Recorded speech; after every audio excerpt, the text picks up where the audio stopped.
The white Ferrari Testarossa, screaming through Miami's neon-lit streets, became more than just a car. It became a cultural phenomenon that defined an entire decade. But behind that iconic image lies a twisted story of fakes, feuds, and a production nightmare that nearly culled the show. Buckle up, because what you're about to discover will completely change how you see Sonny Crockett's legendary ride. Number 20. The first 2 seasons had 0 Testarossas. First car was that I designed completely was called Scepter. And here's a fact that'll blow your mind. For the first 2 entire seasons of Miami Vice, Sonny Crockett wasn't driving a Ferrari Testarossa at all. He was cruising around in a black Daytona Spider. And here's the kicker. It wasn't even a real Ferrari. The producers commissioned 2 replica cars built on Corvette C3 chassis by a company called McBurney Coachcraft, and they cost around $44,000 each. Ferrari was absolutely furious when they found out, threatening massive legal action against both the show and McBurney. The Italian automaker argued that these knockoffs were damaging their brand image and diluting their exclusive reputation. The tension grew so intense that Ferrari's lawyers sent cease and desist letters, demanding that the cars be removed from the show immediately. You can see the fake Daytona in early episodes like Brother's Keeper, where it's cruising along Ocean Drive, and again in Calderon's Return, during that infamous shootout scene. The lawsuit eventually forced Universal Television into serious negotiations with Ferrari, which is precisely what led to the Testarossa deal. But here's the crazy part. Those replica Daytonas are now worth over $200,000 each at auction, purely because of their Miami Vice fame. Talk about fake it till you make it. Number 19. Ferrari only agreed. Miles an hour. New paint, new rubber. absolutely. Because they were desperate, moving on to why Ferrari even cooperated with the show in the first place. In 1986, Ferrari was facing a brutal sales crisis in America.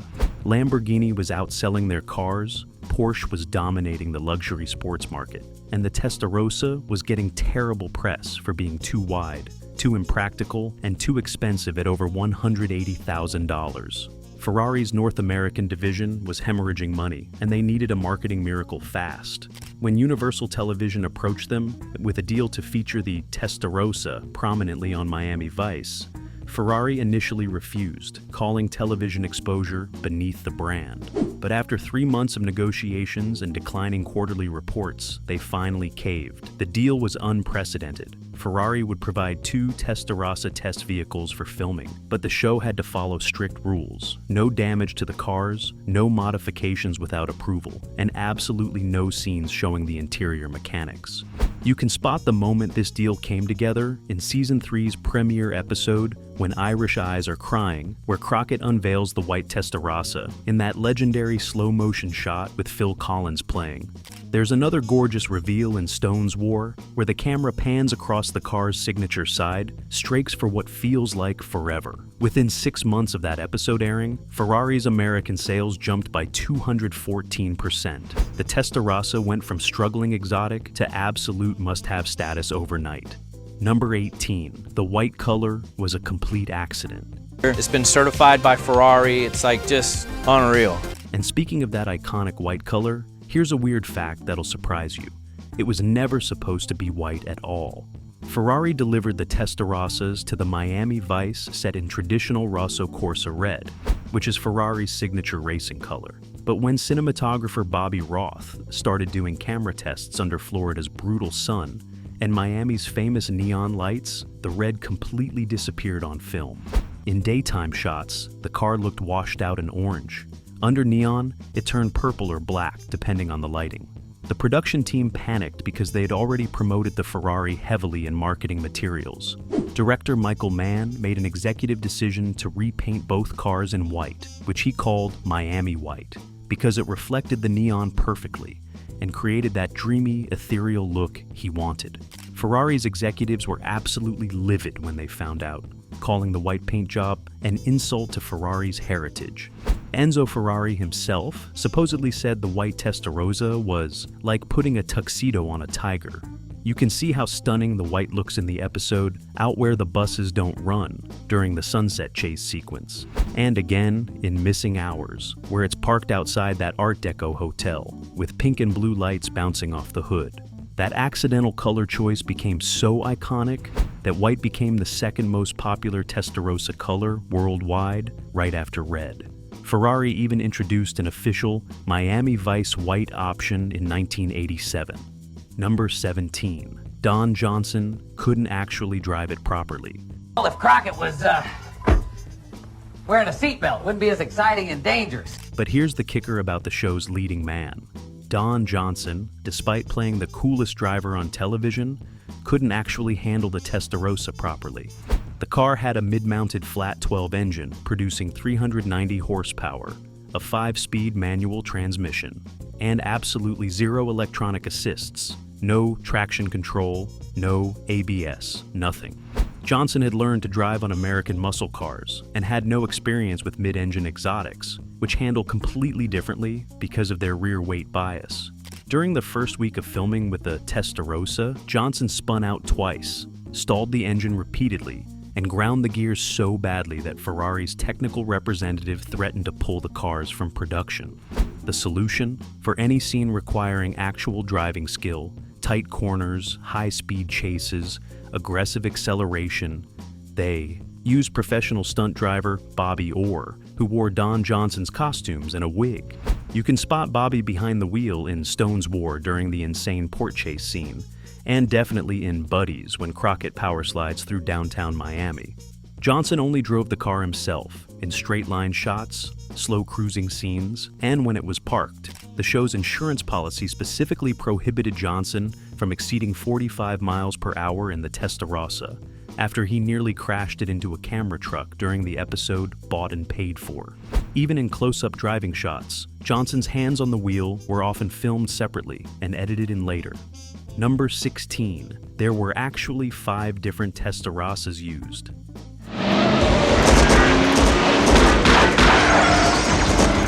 And get this, eagle-eyed fans always wondered why the Testarossa looked slightly different between episodes, and here's why.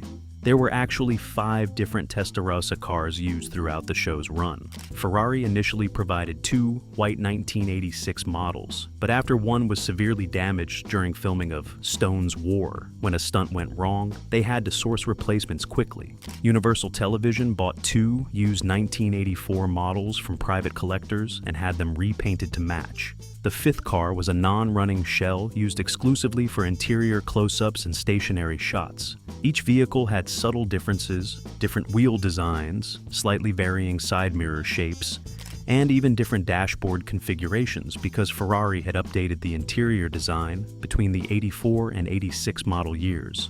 You can spot these differences if you look carefully in The Maze, where the side strakes are positioned slightly higher, and in Love at First Sight, where the rear taillights have a different configuration. The production team tried to maintain consistency by primarily using car number 2, which they nicknamed Hero 1 for most featured shots. That particular vehicle was later sold at the Jackson auction in 2004 for $980,000. The buyer? A Miami real estate developer who'd watched every episode as a teenager and wanted to own a piece of 80s television history. Number 15. The insurance costs more than most houses. Here's something that'll absolutely blow your mind. The insurance premiums for the Testarossas cost Universal Television over $97,000 per season, which was more than the average American house price in 1986. Lloyd's of London handled the policy because no American insurer would touch it, citing the extreme risk factors of filming high-speed action sequences on public roads with a nearly $200,000 exotic car. The policy had insane restrictions that drove the producers crazy. Any scene involving speeds over 60 miles per hour required 14 days advance notice, a closed set, and at least 3 safety vehicles. Stunts had to be approved by Ferrari's engineers 48 hours beforehand, and any damage over $5,000 would void the coverage entirely. You can see how carefully they handled the car in Smuggler's Blues, where Crockett's supposedly racing through the streets, but if you watch closely, the car never actually exceeds 40 miles per hour. Another great example is in The Prodigal Son, where they used clever editing and camera angles to create the illusion of speed without risking the vehicle. The insurance company stationed a full-time inspector on set who had authority to shut down filming if he deemed any shot too dangerous.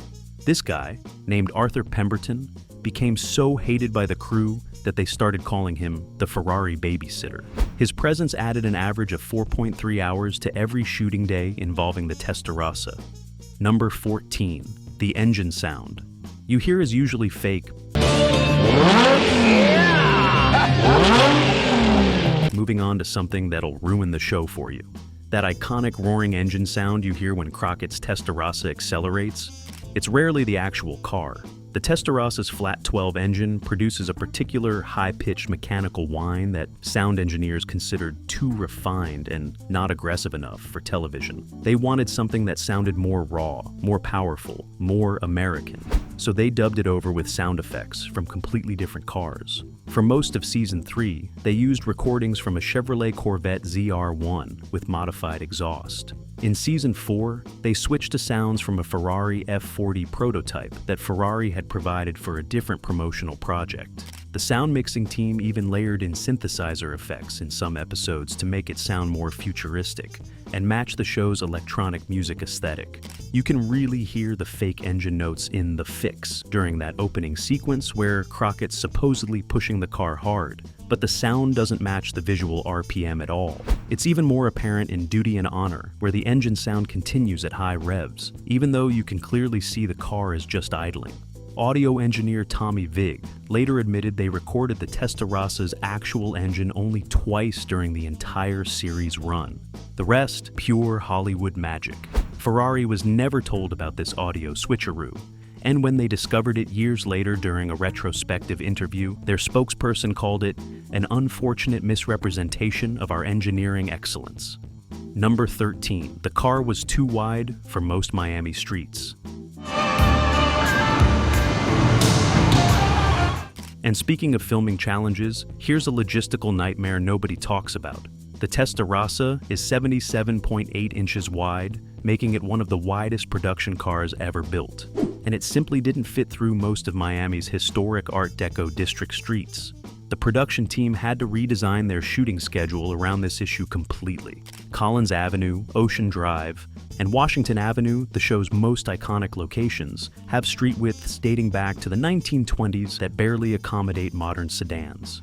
When they tried filming the Testarossa on these streets, there was literally 8 inches of clearance on each side, making it impossible to get proper camera angles or allow other vehicles to pass. The solution? They built a quarter-scale replica of several Miami streets on a soundstage in Los Angeles, and filmed many Miami driving scenes there instead. You can spot these fake Miami streets in Back in the World, where the buildings look slightly off and the lighting is too perfect. Another dead giveaway is in El Viejo, where Crockett supposedly cruises through South Beach, but careful viewers notice the same pink building appears 3 times in different shots. For genuine Miami street scenes, the production team had to get the city to close entire blocks, redirect traffic, and sometimes even temporarily remove parking meters and street signs to create enough width. Each street closure costs between $12,000 and $18,000 and requires 8 weeks of permit applications. Mayor Xavier Suarez later joked that Miami Vice was the most expensive tourism commercial we never asked for. Number 12. The dashboard was completely modified for filming. This car's in such great shape, you could literally drive it to Miami. Like, we could literally get in this car. But here's the kicker about the interior shots. That beautiful Testarossa dashboard you see in close-ups isn't the original Ferrari dashboard at all. The authentic Testarossa interior featured analog gauges, toggle switches, and a gated manual shifter that Ferrari considered proprietary technology.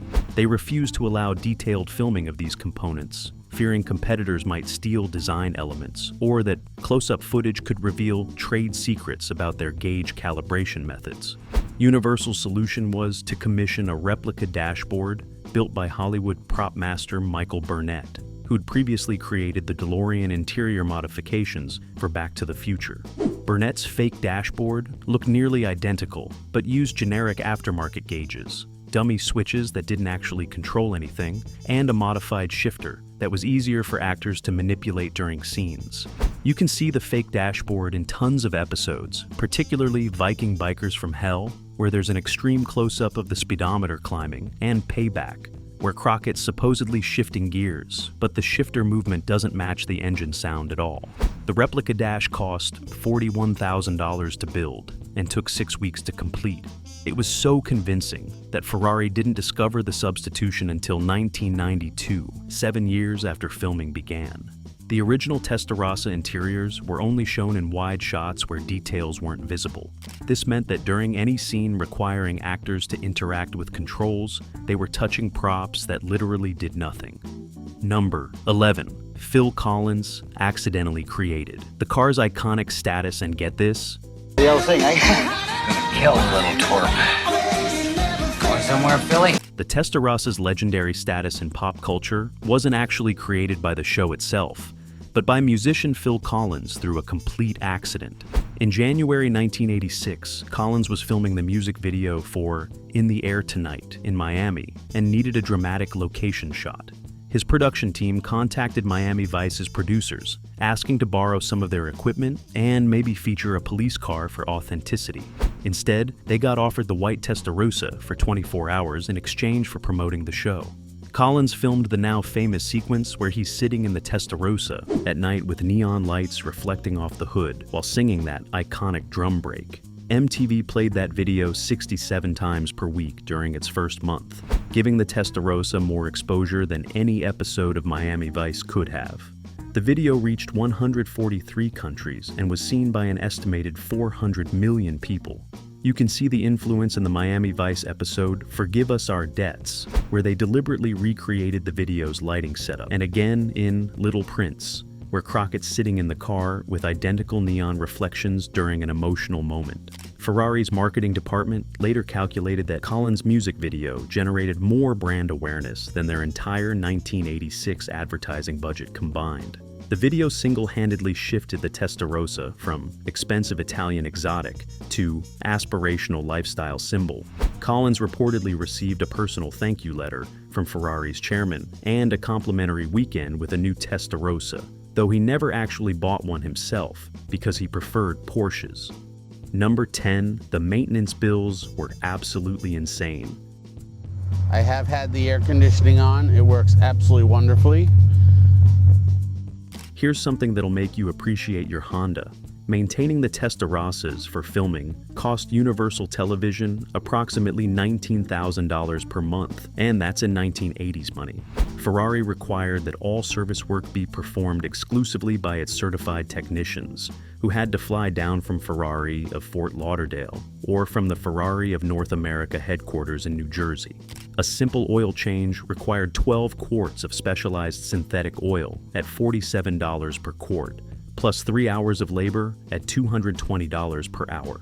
The timing belt service, which Ferrari mandated every 3 years or 30,000 miles, cost $18,500 per car. But here's the really crazy part.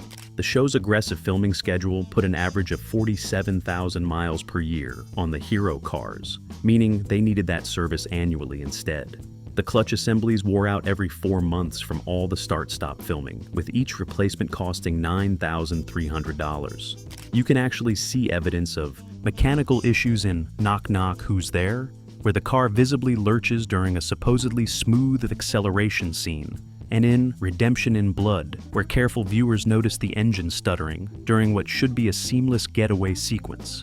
The production accountants calculated that over the show's 5 seasons, they spent more on Testarossa maintenance than they did on catering for the entire cast and crew combined. Number 9, the car caused serious tension between the two lead stars.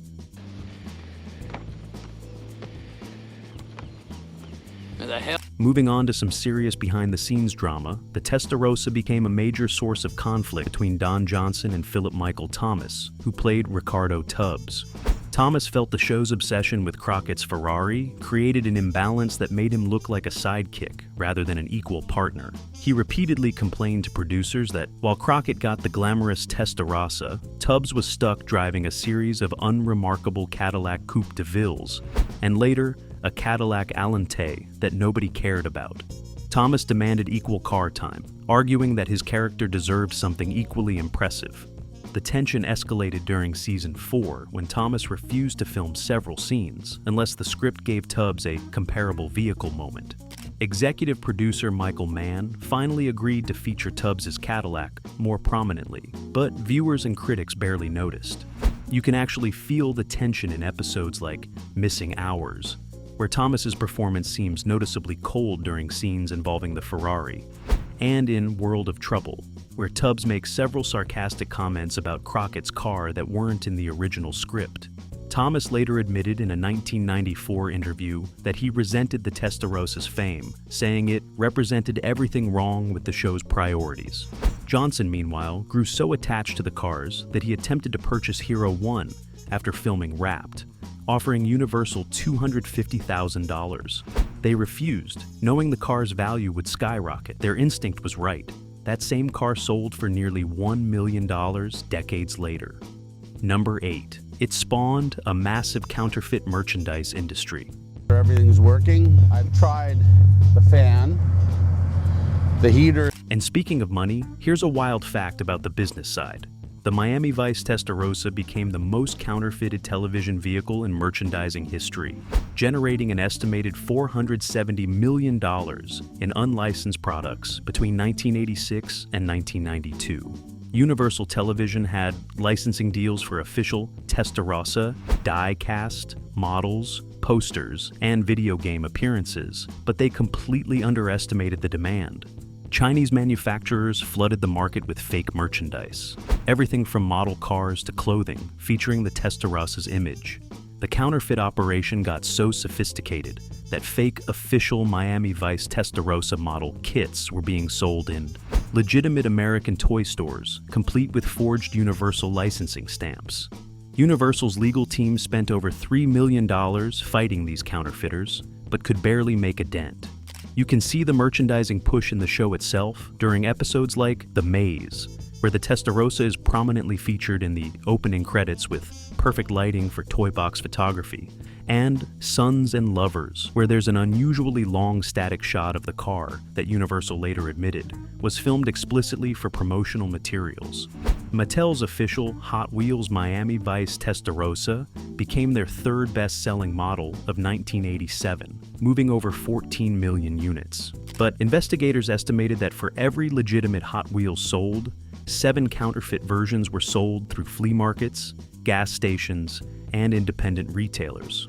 Ferrari initially tried to sue the counterfeiters as well, but its lawyers advised it that it was legally pointless and financially wasteful, since most manufacturers operated outside international copyright jurisdiction. Number 7. The cars were stolen 3 separate times. After I washed the car, it was almost. But here's the kicker that shocked everyone. The Testarossas were actually stolen from the production lot 3 separate times during filming, creating absolute chaos and nearly destroying the show's shooting schedule. The first theft happened in August 1986, when someone cut through the Universal lot's fence at 3 in the morning and hot-wired Hero 1. Police found it abandoned 60 miles away in Fort Pierce with $14,000 in damage and the fuel tank empty. The thief was never caught. The second theft occurred during location shooting in October 1987, when the backup car was stolen from a supposedly secure hotel parking garage in Coral Gables. That one was recovered within 48 hours after the thief, realizing he'd stolen one of the most recognizable cars in America, panicked, and left it at Miami International Airport. The third theft was the most brazen. In March 1988, someone used forged production credentials to drive Hero 2 right off the set during lunch break, convincing security he was moving it to another location. You can see the impact of these thefts in the show's production schedule. There are noticeable gaps in Testarossa appearances in episodes like Cuba Libre and American Dream, where Crockett suddenly drives different vehicles without explanation. The thefts forced Universal to hire armed guards specifically for the Ferraris, park them in locked trailers between takes, and install kill switches that disabled the engines when not filming. Insurance premiums doubled after the third theft.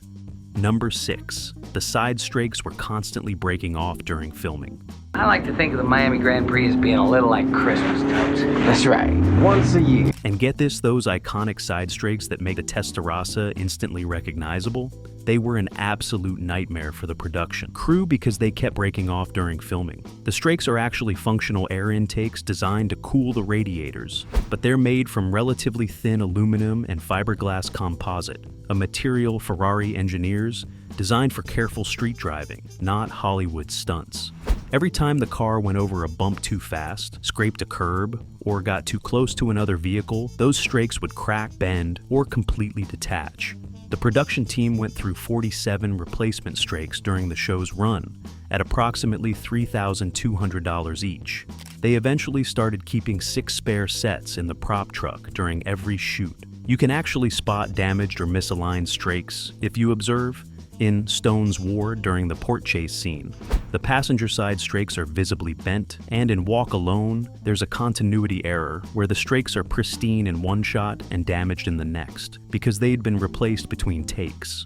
The crew nicknamed the strakes the $1,000 fins because damaging them became so routine. Ferrari's technicians offered to redesign reinforced strakes specifically for filming, but Universal refused to pay the $78,000 development cost. Instead, the props department created fiberglass replicas that looked identical but were more durable and cost only $400 each. By season 5, roughly 60% of stake shots featured these cheaper replicas rather than authentic Ferrari parts. Number 5. Ferrari dealerships couldn't handle the demand surge. What's the matter? Farragut's taking the Testarossa. They're on the move. We're rolling west on Bay Road. Here's something absolutely crazy about the show's impact on the real world. Ferrari dealerships across America were completely overwhelmed by the surge in demand caused by Miami Vice, creating waiting lists that stretched for more than 3 years. Before the show, Ferrari sold approximately 240 Testarossas annually in the United States. By December 1986, just 9 months after the white Testarossa's first appearance, Ferrari of North America had received over 4,700 purchase inquiries and deposits totaling $84 million. The problem? Ferrari's Maranello factory could only produce 950 Testarossas per year globally, with just 30% allocated to the American market. Dealerships started auctioning delivery positions, with some buyers paying $50,000 to $70,000 above sticker price just to move up the waiting list. The situation got so absurd that con artists began selling fake priority delivery certificates, scamming desperate buyers out of tens of thousands. You can see the cultural impact referenced in the episode Bought and Paid For, where a character brags about his 3-year Testarossa waiting list, and in Baseballs of Death, where a drug dealer specifically mentions the car as a status symbol he's chasing. Ferrari actually had to issue official statements, asking customers to remain patient and warning about delivery scams. Some dealerships reported fistfights breaking out between customers arguing over delivery priority. The phenomenon became so significant that Businessweek published a cover story titled "The Miami Vice Effect: When Television Sells Supercars." Number 4. A stuntman nearly died during the famous explosion scene.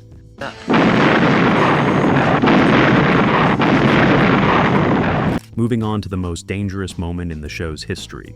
During the filming of the season 4 finale, Free Fall, stuntman Victor Paul nearly died when a Testarossa explosion stunt went catastrophically wrong.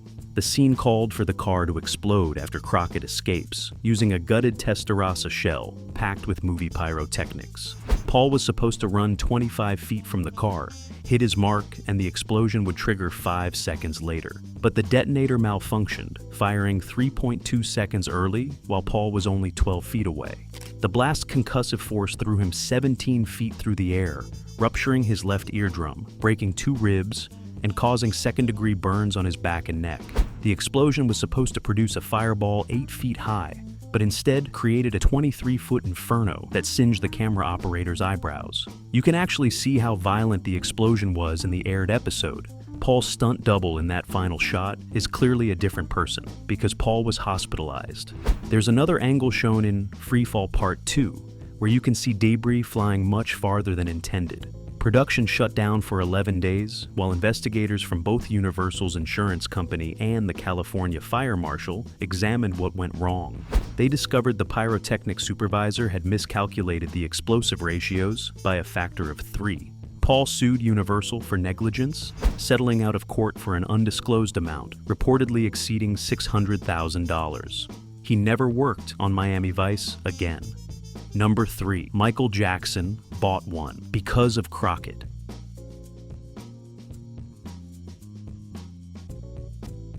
And speaking of the show's influence, here's a fact that perfectly captures its cultural impact. Michael Jackson purchased a white Testarossa specifically because of Sonny Crockett, making him one of dozens of celebrities who bought the car after seeing it on Miami Vice. Jackson, who rarely drove himself anywhere, saw the episode Lombard in November 1986 and became obsessed. He called Ferrari of Los Angeles the next morning, offering to pay double the sticker price for immediate delivery. Ferrari, recognizing the additional publicity value, bumped Jackson to the front of the waiting list and delivered a custom Testarossa to Neverland Ranch within 6 weeks. The car featured a custom white leather interior, a premium sound system, and special security modifications. Jackson drove it exactly 4 times over 3 years before parking it permanently in his garage, where it became essentially a $400,000 sculpture. Other celebrities who bought Testarossas directly because of Miami Vice included Elton John, who bought 2, and athletes like Magic Johnson, Mike Tyson, and Diego Maradona. You can see the show's awareness of this phenomenon in When Irish Eyes Are Crying, where Crockett jokes about the car attracting attention, and in Missing Hours, where a witness specifically mentions recognizing the TV car. The celebrity Testarossa trend became so prominent that Robin Leach featured an entire Lifestyles of the Rich and Famous segment about it in March 1987. Ferrari's marketing director later admitted that Miami Vice created a celebrity arms race, where owning a Testarossa became mandatory for maintaining A-list status. Number 2. The Real Hero. One car has a dark secret.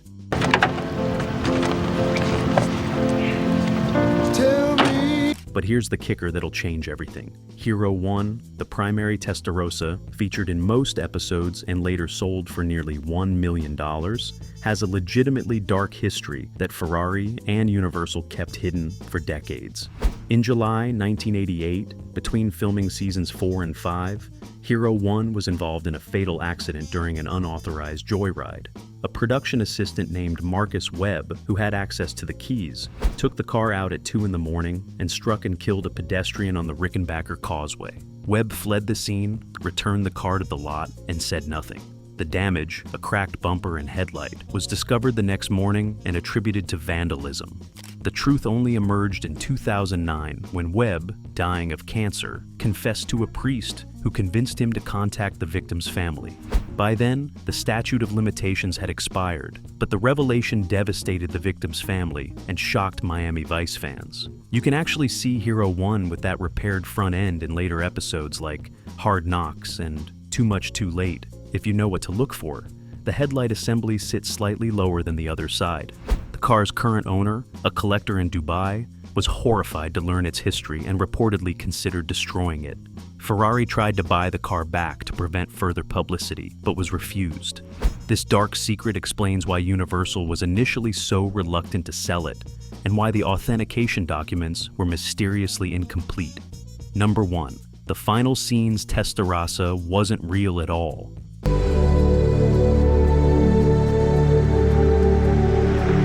And here's the most shocking fact that'll absolutely blow your mind. In the show's emotional series, finale, Freefall, that final iconic shot of Crockett walking away from the Testarossa on the beach at sunset wasn't filmed with a real Testarossa at all.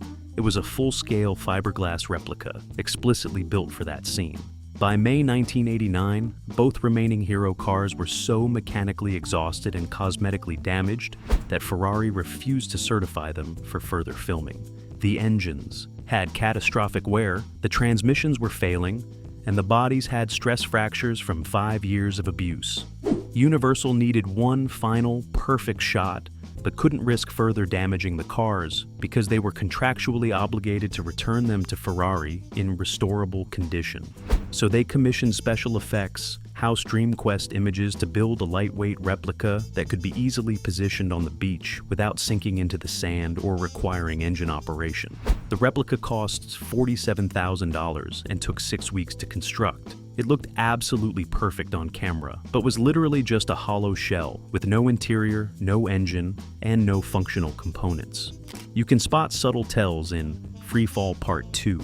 During that sunset scene, the car sits slightly too high, the reflections aren't quite right, and there's zero engine heat distortion that would be visible on a real car that had just been driven. The closing shot where the camera pans across the car is also suspiciously static, because they couldn't risk showing any angles that might reveal it was fake. This replica was destroyed after filming, meaning that the legendary final image of Crockett and his Testarossa exists only in that one perfect moment, a fitting metaphor for a show built on beautiful illusions. So, there you have it. 20 weird facts about the most iconic car in television history. From fake Ferraris to fatal accidents, this white Testarossa's legacy is way darker and stranger than anyone imagined. Which fact shocked you the most? Drop a comment below, smash that like button, and subscribe for more deep dives into Hollywood's most legendary vehicles. Until next time, keep it real, keep it fast. And remember, not everything on television is what it seems. Peace out.